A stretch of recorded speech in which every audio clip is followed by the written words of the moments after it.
Hello everyone, आप सभी को मेरा नमस्कार। आई होप आप सभी अच्छे होंगे। मैं ईश्वर से ऐसी प्रार्थना करती हूँ जो जहाँ भी रहे स्वस्थ रहे, सुखी रहे, भगवान सबको सद्बुद्धि दे। तो जिसने भी मेरे चैनल को सब्सक्राइब नहीं किया, प्लीज़ प्लीज़ प्लीज़ मेरे चैनल को सब्सक्राइब करिए, लाइक करिए, मेरी वीडियो अच्छी लगे तो आगे भी शेयर करिए। तो आज हम बात करेंगे शरद पूर्णिमा पे। बच्चे आजकल पूछते हैं मम्मी शरद पूर्णिमा पे आप खीर क्यों बनाती हैं, खीर क्यों चढ़ती है। तो आजकल के बच्चों को बिल्कुल भी नहीं पता है कि शरद पूर्णिमा पे हम लोग खीर क्यों बनाते हैं। तो जो मुझे पता है अपने गुरुजनों द्वारा, अपने माता पिता के द्वारा, तो वो मैं आज आप लोगों के साथ शेयर करूंगी कि शरद पूर्णिमा पे खीर क्यों बनाते हैं।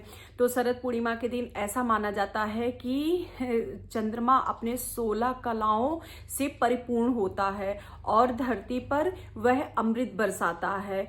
तो जिससे हम लोग दूध की खीर बनाते हैं, चावल वाली दूध की खीर बनाते हैं, जो हम लोग अपने मंदिर में शाम के समय भोग लगाते हैं। और आप अपने छत पर, बालकनी में, जहाँ पे भी आपके यहाँ जैसी सुविधा हो कि जहाँ पर चंद्रमा की रोशनी उस खीर तक पड़े। जैसे अगर आप छत पे रख रहे हैं या ऐसी जगहों पे रख रहे हैं जहाँ आपको मतलब ऐसा डाउट है, जैसे लगता है कोई चीज़ खुली है, कोई जो है कीड़ा ना पड़ जाए या कोई जानवर ना जूठा कर दे। अगर आप छत पे छोड़ रहे तो थोड़ा सा डर लगता है ना कि कोई जानवर ना जूठा कर दे, कुछ ना हो जाए। तो जो आटा चालने वाली चलनी होती है आप उससे ढक दीजिए। ऐसा माना जाता है कि इस दिन शरद पूर्णिमा के दिन चंद्रमा अपने 16 कलाओं से पूर्ण होता है, जिसके कारण उससे जो है अमृत निकलता है और वो अमृत डायरेक्ट पूरा धरती पर आती है। और दूध से बनी हुई जो खीर होती है तो उसके कारण वो दूध में जाकर अमृत की बूंदें हमारे खीर में आ जाती हैं। इसको खाने से हम लोगों को, जैसे लोग बताते हैं, अकाल मृत्यु नहीं होती है, आंखों की रोशनी बहुत अच्छी होती है। इस खीर को खाने से लोग दीर्घायु होते हैं और ऐसी मान्यता है कि लोग दीर्घायु होते हैं, आकस्मिक मृत्यु नहीं होती, आंखों की रोशनी बहुत अच्छी होती है। और जिसको भी चर्म रोग है, जिसे सफ़ेद दाग जो बोलते हैं, इसको खाने से वो कम होता है। और अगर जिसको थोड़ा बहुत हुआ है तो आगे नहीं बढ़ता है।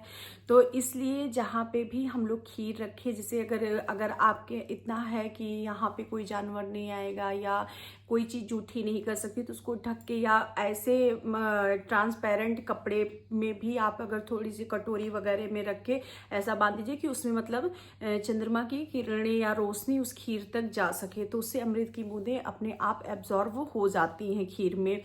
तो आप पूरी रात भी छोड़ सकते हैं, नहीं तो आप 7 बजे करीब, अब की बार जो है शरद पूर्णिमा पड़ रही है सोमवार को, तो आप लोग सोमवार को वैसे भी सबसे पहले शाम को बनाइए। तो पूर्णिमा के दिन शंकर भगवान को भी खीर चढ़ती है, तो अपने मंदिर में भोग लगाइए और थोड़ी खीर अलग जो आपको चंद्रमा की रोशनी में रखनी है उसको अलग आप निकाल कर रख लीजिए।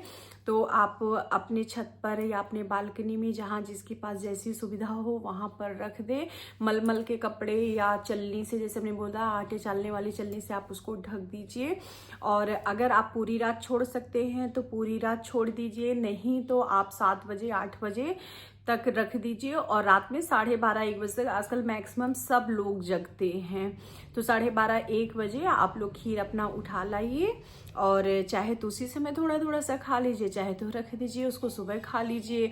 तो मैं तो यही करती हूँ कि भाई सुबह शाम को 7 बजे तक छत पे रख देती हूँ ढक कर, और इसके बाद 12:30 1 बजे तक मैं उठा लाती हूँ, क्योंकि तब तक मुझे लगता कि हाँ कुछ तो अमृत तो उसमें आ ही गया होगा। और अपने पूरे परिवार को 12:30 1 बजे तक सब जगते ही रहते हैं। जो सो गया रहता है उसका रख देते हैं, जो जगह रहता है उसको थोड़ा थोड़ा सा उसी समय प्रसाद दे देते हैं, क्योंकि थोड़ा सा रहता ना कि मौसम का भी कोई ठिकाना नहीं रहता, पानी बरस जाए या कोई बात हो जाए, या बंदर उंदर, सबसे ज्यादा तो बंदर का डर रहता है कि बंदर वगैरह आके जो है गिरा ना दे, वो ना कर दे।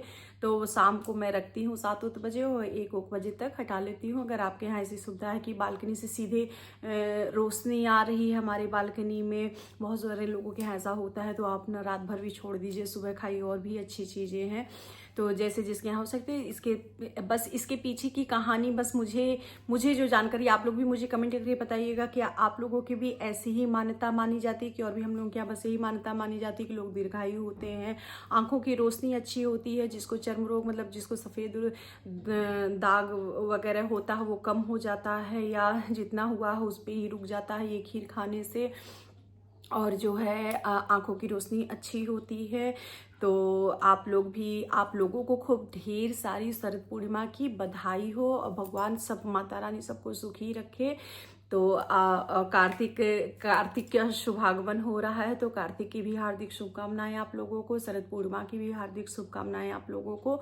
तो सब लोग अपने घर में थोड़ी सी ही लेकिन जरूर खीर बनाइएगा, अपने मंदिर में चढ़ाइएगा, और चंद्रमा की रोशनी में रख के अपने सब परिवार सहित प्रसाद को थोड़ा थोड़ा सा खाइएगा। सब पर भगवान की कृपा बनी रहे, सब लोग दीर्घायु हों, सब लोग स्वस्थ रहें, सब लोग अच्छे रहें। भगवान जी, राधा रानी जी सबको सद्बुद्धि दें, ऐसी मेरी भगवान जी से प्रार्थना है। और सब लोग जिसको भी मेरा चैनल या मेरी वीडियोस अच्छी लगती है, प्लीज़ मेरे चैनल को सब्सक्राइब करिए, लाइक करिए, बेल को प्रेस करिए, जिससे मेरी आने वाली वीडियो की नोटिफिकेशन आप तक पहुँचे। तो सभी को राधे राधे, जय माता दी।